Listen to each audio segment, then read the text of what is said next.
guys, and in this video I'm going to be showing you how to easily complete all the challenges in the Season 3's Week 2 Battle Pass. Now I didn't do this for last week because I really didn't know how to make this video, but after playing through this week's challenges I actually know how to do a majority of them, and I only have one left to do, which I might do on stream, which I will announce something at the very end of this video about what that stream thing, because obviously I'm planning on streaming on this channel, so I will let you know how that's gonna go down. But regardless, if the mic quality is a bit poor, I do apologize, because my USB port that enhances the audio is broken and I'm waiting for the new one to arrive. So for now we just have to stick with this, but regardless I hope you guys enjoy and I hope this helps. The first challenge I would recommend for you guys to do is the challenge to search between a pool, a windmill and an umbrella. Now when I first read this I had no idea what it was talking about. I thought we had to just run between different locations that consisted of a pool, an umbrella and a windmill. Now I knew where the umbrella was, but I had no idea what it meant about the pool or the windmill. I thought the pool was absolute lake because it is quite close to the umbrella that is right in front of me, but I still didn't know what it meant about the windmill. So after further inspection, what I decided to do, I don't know if that was the correct word, or not inspection, I think it is. I decided to just head over to the windmill and run through the windmill because it's like a little looting spot. But that is completely wrong. You do not do that. But you don't go into the windmill, you actually go somewhere around it, which is next to this tree. Now last week we had a challenge which was to like look between the chair and the the chair and the big tree on the hill from the map of Dusty Depot. This is essentially that you have to come over here to this spot and come to this tree, and after running around it for a bit, the same battle pass star will pop up, and you can just take it.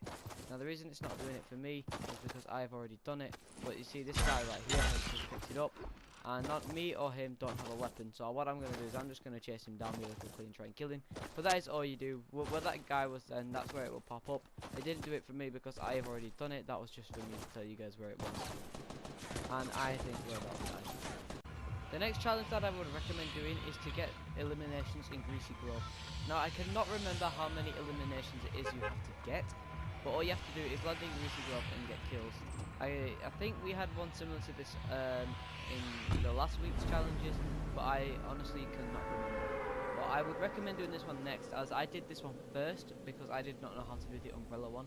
But the reason why I'd recommend this is because here as well you can have a higher chance of getting an item such as an SMG, which also brings us on to the challenge I would recommend trying to do alongside this one, which is to get 3 eliminations with an SMG, which is considered as hard, but I do think it is really easy.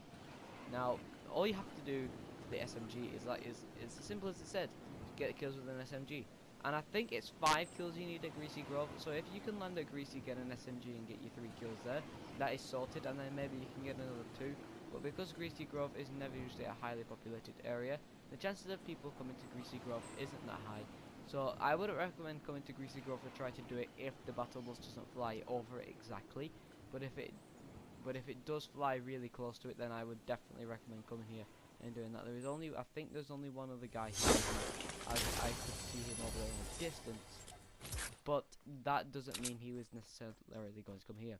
And for my first chest, I did not manage to get an SMG, but I decided to just expect around Greasy Grove for a little longer, and eventually I did find one, as well as this purple crossbow, which came up quite quickly. But I wasn't too excited about that because I never get excited about the crossbows. But this is actually a really easy challenge. The only reason I can see why the SMG one is considered as hard is simply because all the recoil, if people call it that, on the SMG is extremely high, and it does get extremely annoying. Because let's say when you shoot your weapon in Fortnite while standing up and moving around, your bullets don't go straight like they do in Call of Duty, they fly all over the place, which is very annoying.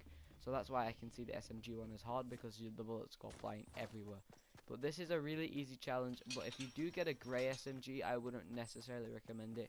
The only ones I would recommend doing it with is a green or a blue silenced SMG, or one of these smaller ones that are blue, green and purple, because they do count towards it as well. So I would recommend using them, even though I did mine with a grey SMG like an idiot.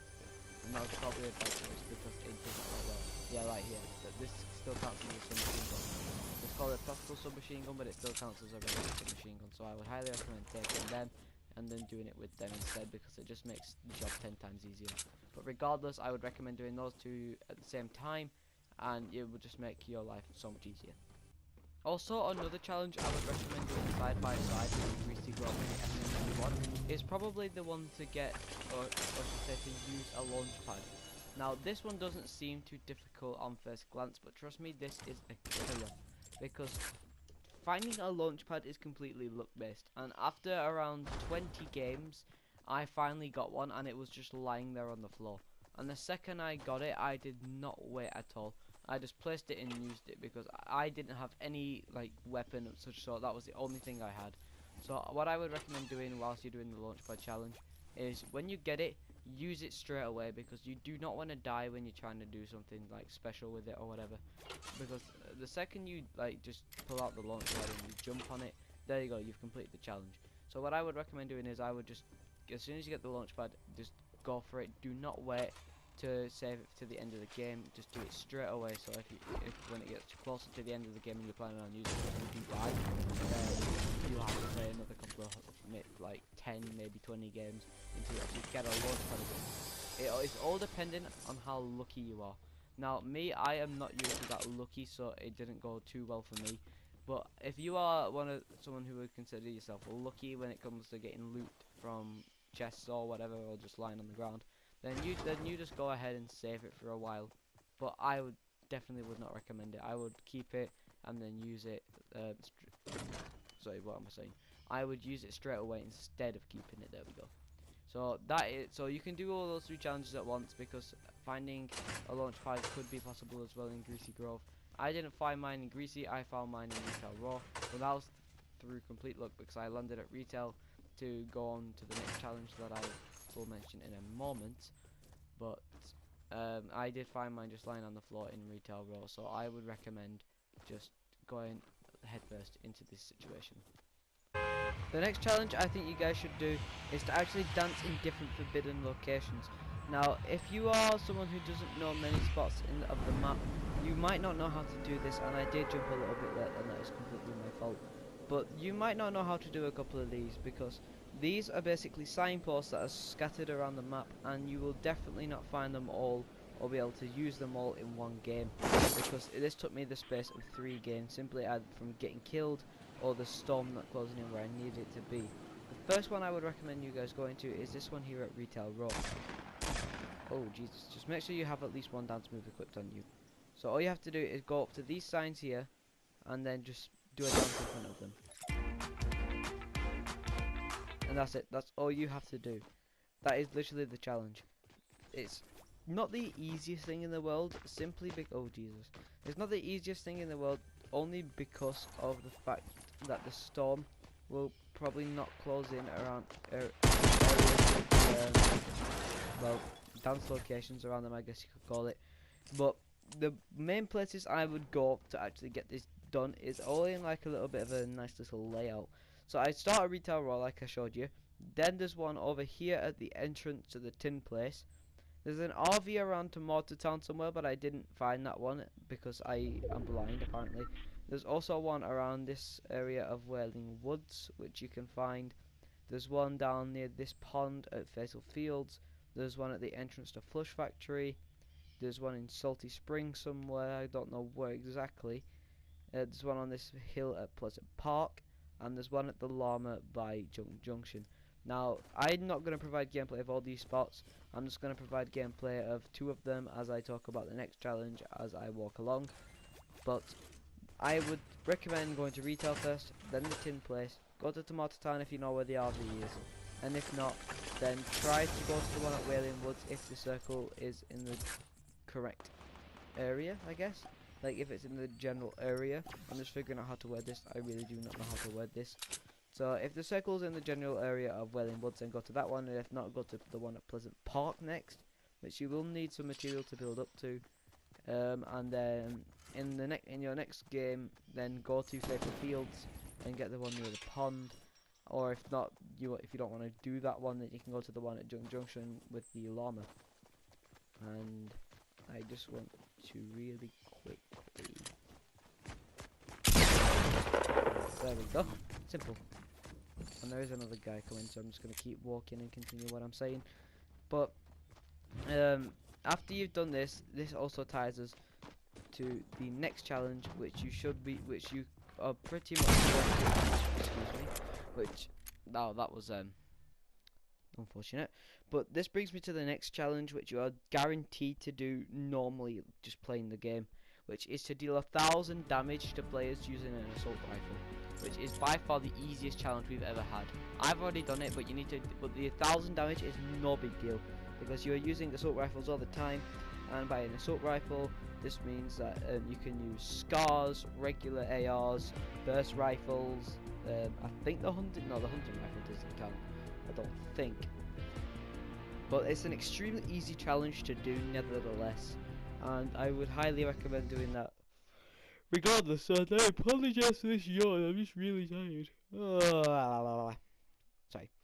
But then, after you've finished that, I would do this challenge last, because this is the hardest challenge to do, as everyone will be landing here, and it will just make your life a million times harder. So this challenge is to search chests at Wailing Woods. Now, no matter whether the bus comes from Lucky Landing and goes to Newton Junction, or from Moisty Mire to Greasy Grove, if that's possible, everyone will go to Wailing Woods. So this challenge is extremely hard, and it's just completely luck-based, as there is only around 3 chests in Wailing Woods, and you have to search a total of 7, which is complete bullshit in my opinion. So what you have to, so you can either get the one in the maze.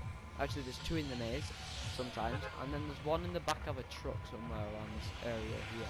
But what I'm going to do in this gameplay is I'm going to do my very best to get to the middle and open one of the chests. But for some reason, every time I try, someone else gets there first, which is bollocks. But anyways, the bollocks aside and all this other random stuff, I would recommend jumping out not directly above it, but slightly before it, like this, so you glide over this, like Tomato Town in this area, or glide over Lonely Lodge.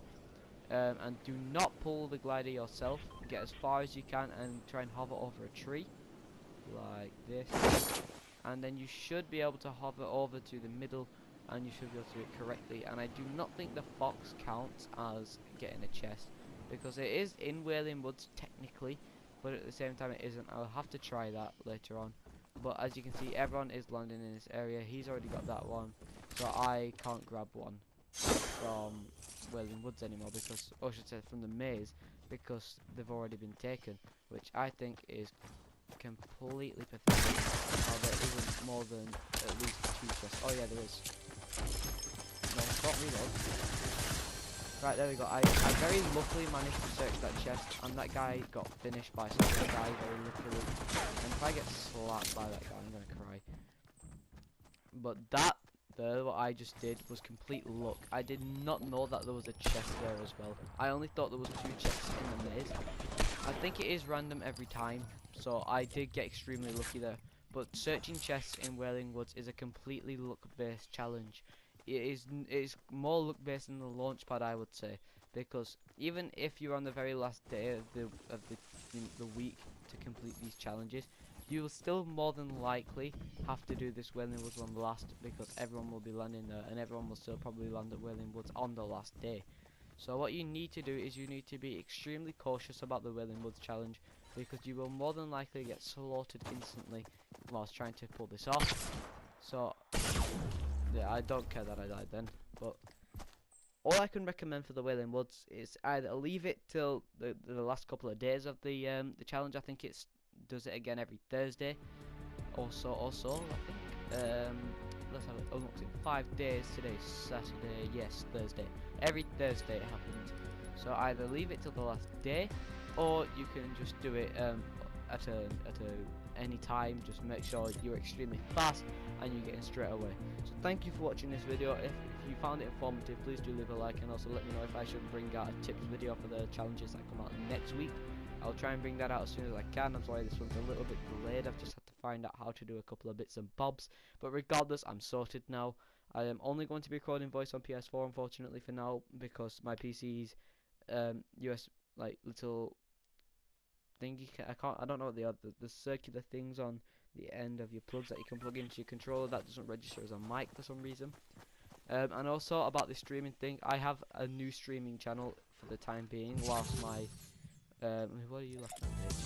Whilst my, obviously, because I've been banned from streaming, so whilst I've been banned from streaming, I've made a new channel for the time being, which I'm going to connect to my PS4 as soon as I can, and then I will stream for that. I will leave a link to the channel in the description, and I will also start streaming other games on PC there, but I will unfortunately not talk to get it until I get the USB connector for the headset. So once again, thank you for watching, subscribe if you're new, and I will see you all in the next video.